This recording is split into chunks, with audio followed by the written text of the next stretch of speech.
오늘은 제가 인생을 살아오며 겪은 1인 여성 가구를 타깃으로 하는 범죄에 대해 말해보려 합니다. 저는 제가 살아가면서 범죄를 겪게 되리라고 생각을 못했습니다. 그런데 지금 40대가 되고 인생 반팔순으로 살다 보니 그런 일을 겪게 되기도 하네요. 어릴 때부터 30대 초반까지는 가족과 함께 학교 인근의 아파트 단지에서 살아왔기 때문에 여성 범죄에 노출될 확률, 표적이 될 확률도 적었고 아파트 단지 자체는 가족 단위가 많아서 주변이 안전하고 정서적으로도 안정적인 분위기를 가진다는 것이 장점입니다. 그래서 저는 1인 가구라 하더라도 범죄에 노출될 확률이 적은 아파트에서 지내는 것이 가장 안전한 방법이라고 생각합니다. 그러나 자취라 하면 다세대 빌라, 오피스텔에서 시작하는 경우가 대부분이고 이런 곳은 확실히 여성 1인 가구를 타깃으로 하는 여성 범죄에 노출될 확률이 높기 때문에 예방, 대응, 대처 방법을 알아두는 것이 필요하다고 생각합니다. 집은 완벽히 안전하고 안락하며 철저히 쉴 수 있는 공간이라고 생각하다가 자취를 하게 되면서 집도 집 나름이라 범죄의 장소가 되며 안전하지 않을 수 있다는 것을 알게 되었습니다. 제가 겪은 것은 주거침입 미수인데요. 2021년 여름에 발생하였습니다. 저는 보통 바지를 입거나 정장, 옷을 좀 보수적으로 입는 편입니다. 그날은 제가 어쩌다가 레이스 치마를 입은 날이었습니다. 거의 1년에 한 번 입을까 말까한 그의 여름은 덥기도 하고 사놓고 활용하지 않는 게 아까워 그냥 한번 입어본 날이었습니다. 초저녁 시간 집에 들어오는데 걸을 때마다 레이스 치마가 살랑살랑 거렸는데 기분이 좋았습니다. 그런데 빌라 앞 가로등 아래 윗집 남자가 담배를 피우다 제 모습을 보고는 유독 빤히 쳐다보았습니다. 담뱃불을 붙이다 고개를 옆으로 돌린 채로 저를 쳐다보았는데 그 자세로 너무 빤히 쳐다보길래 민망하고 이상한 기분이 들어 빨리 걸어 집에 들어온 날이었습니다. 그런데 그날 밤 12시부터 약 1시간 30분가량 저희 집에 누군가 문을 두드리고 열려고 하였어요. 저는 철저히 저 혼자이고 누가 올 사람도 배달한 것도 없기 때문에 그 두드리는 소리가 우리 집이 아니라 옆집이겠지라고 생각했습니다. 한 층에 3개의 집이 있었는데 모두 여자 혼자 사는 가구라 저는 그 부분이 마음에 들었었죠. 가끔 옆집 여자 집에 남자친구가 자주 놀러 왔었습니다. 저는 그렇게 마음을 다독이고 노래를 크게 틀고 잠이 들었는데요. 이날 아무래도 찜찜해서 CCTV를 확인해 봤더니 윗집 남자가 저희 집을 두드리고 번호키를 누르고 난리를 친 장면이 찍혀 있었습니다. 그날 유독 절 빤히 쳐다본 일이 있어 기분이 불쾌하기도 했고 어쨌든 저희 집에 들어온 것은 아니니 어찌 해야 할지 잘 모르겠더라고요. 그런데 그날 이후부터 유독 윗집 남자가 마주치거나 하면 눈을 부라린다던가 유독 여자친구가 많이 찾아오고 같이 있고 하더라고요. 혹시 그날 술 먹고 실수한 거면 저를 마주쳤을 때 시끄럽게 해서 죄송하다 또는 이렇게 말을 하거나 인사를 할 텐데 전혀 그러지 않았고 눈을 부라린다던가 유독 그런 모습을 보여서 좀 불편했습니다. 사실 불편하기보다 또 그러면 어쩌지? 라는 불안감이 컸습니다. 집에 창문을 열어두는 것도 불안했는데 혹시 윗집 남자가 거울이나 그런 걸 비춰서 집안을 보는 것은 아닌가 하는 생각? 1인 여성 가구 집에 또 창문으로 쉽게 침입하는 범죄 동영상도 보았기 때문에 걱정이 되었습니다. 이곳은 빌라와 빌라의 간격이 가깝고 윗집에서 담배를 피면 제 방 창문으로 담배 냄새가 났기 때문에 위에 사람이 있다는 걸 느낄 수 있었는데 제가 그러면 상대방도 아래층에 제가 있다는 것을 인기척으로 알긴 하지 않을까 싶었습니다. 그래서 저는 어떻게 할까 하다가 결국 이사를 했습니다. 어차피 그 집은 저의 자가집도 아니었고 또 그럴 수도 있다는 생각이 들어 불안감에 빠르게 이사를 했습니다. 윗집 남자가 들어오려고 했던 것을 알았던 건 CCTV 때문인데요. 이것은 제가 사비로 설치한 것이었습니다. 당시 빌라에는 건물 외부와 엘리베이터를 비추는 CCTV는 있었지만 층마다에는 없었습니다. 이 부분을 그냥 넘어가는 경우가 많은데 저는 이전 오피스텔 살 때 한번 CCTV로 고생한 일이 있어서 따로 설치를 하게 되었죠.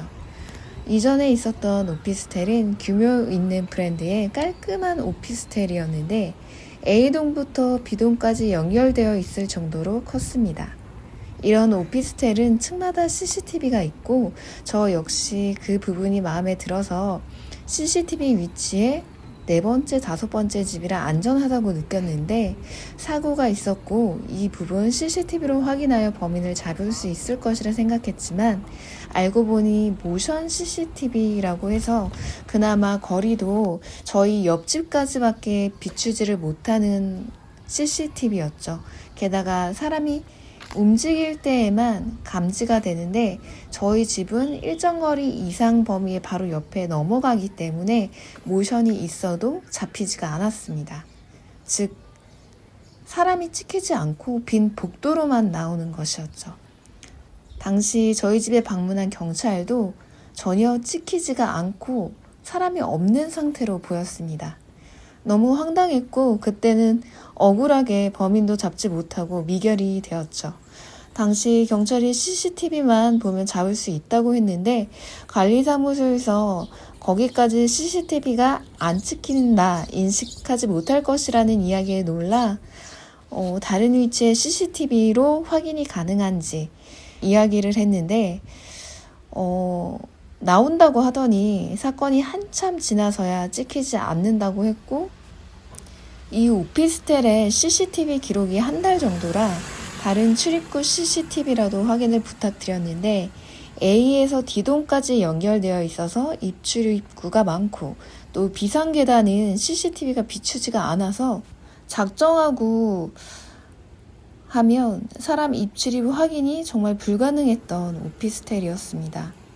그리고 경찰들도 A에서 D동까지 다 CCTV를 그 시간대에 확인하는 것은 불가능하다고 말을 했었고요. 그때서야 저는 CCTV가 무용지물일 수 있다라는 것, 그리고 번듯한 빌딩의 CCTV도 작동하지 않거나 제 기능을 다 하지 못한다는 것을 그때 깨달았던 것 같습니다. 그래서 이때에도 이사를 했는데 이후에는 이제 매달 돈이 나가더라도 사비로 CCTV를 달게 되었죠.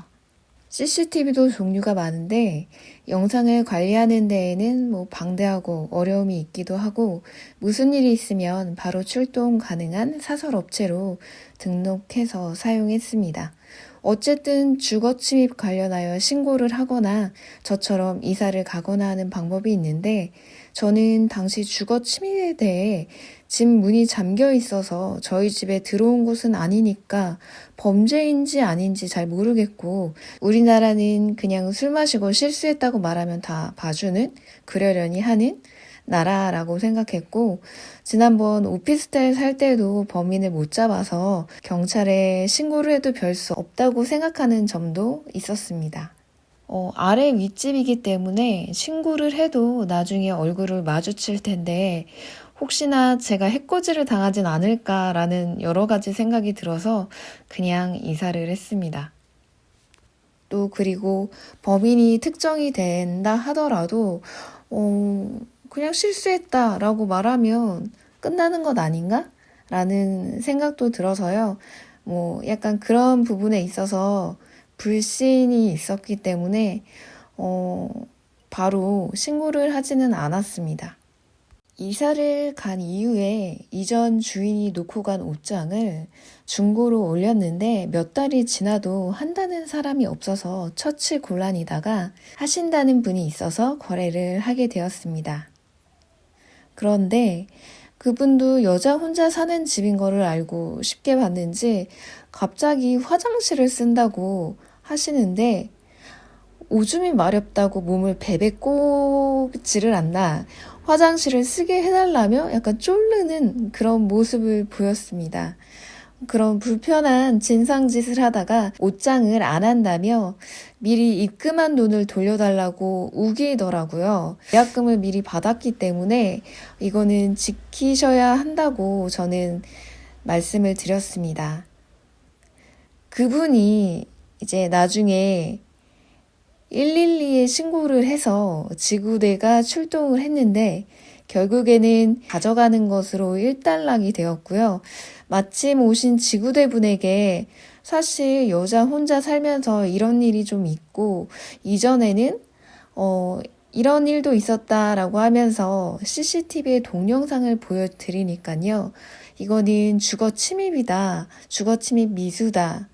신고를 하게 되었습니다. CCTV가 있어 범죄 사실이 찍혔고 사람을 특정할 수 있기 때문에 이 부분에서 처벌이 가능한데 만약 저희 집에 CCTV가 없었다면 이런 일이 있었는 줄도 몰랐을 것이고 또 누가 들어오려고 했는지도 특정할 수 없는 채로 불안에 떨어야 했겠죠. 이 일로 저는 전세 계약이 1년 넘게 남았지만 이사도 했고 따로 비용도 나갔습니다. 후에 범인을 잡았고 송치되어 따로 합의하자고 연락이 왔습니다. 신고할 때 경찰에서 왜 바로 신고를 안 했냐고 물어보셨는데요. 저는 사실대로 말씀드리길, 제가 바로 아래 윗집인데 신고를 하면 또 계속 얼굴을 마주하고 불편하고 해코지를 당할 수도 있지 않나 약간 이런 부분에서 우려가 돼서 그냥 이사를 했다라고 말씀을 드렸고, 우리나라 같은 경우는 그냥 술 먹고 실수했다 그러면 다 봐주는 사회 아니냐라고 말씀을 드렸어요.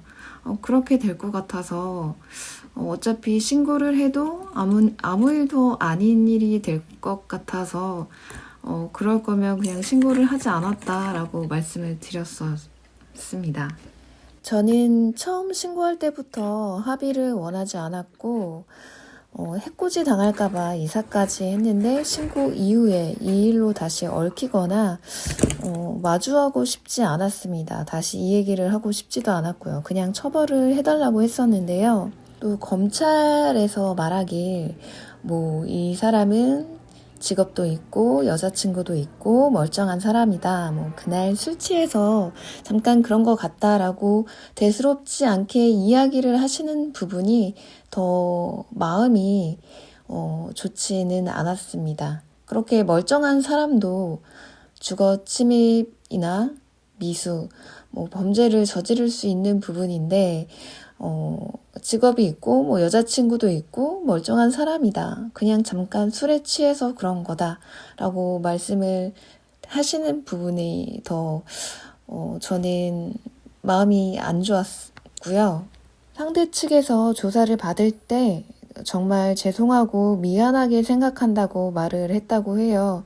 그런데 사실은 그렇게 생각했으면 그 다음 날이나 마주쳤을 때 그때 죄송합니다. 제가 어제 술 먹고 취해서 난동을 부린 것 같습니다. 죄송합니다. 이렇게 말을 했으면 그렇다라고 했을 텐데 그때는 그게 아니었거든요.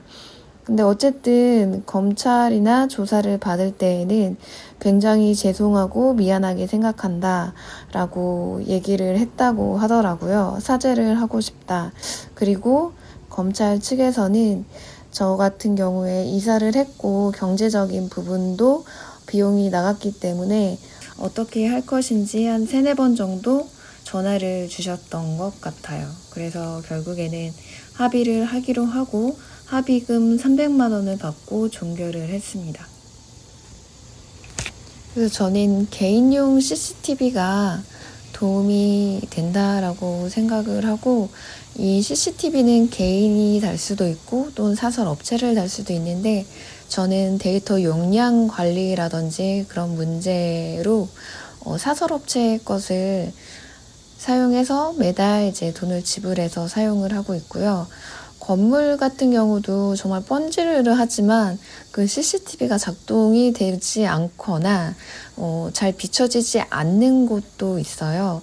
그래서 개인이 맞춰서 자기 집 앞에 달거나 또 내부 같은 경우도 자신이 원하는 곳에 설치를 하는 것이 좋을 것 같다라고 생각을 합니다. 매달 나가는 돈이 처음에는 아깝다고 생각을 했는데 이전에 송파구 문정동의 오피스텔에 있었을 때 그 CCTV 작동을 안 해서 상당히 그 범인을 잡지 못하고 억울했었던 적도 있거든요. 그 이후에 이제 사비를 들여서 이제 설치를 했는데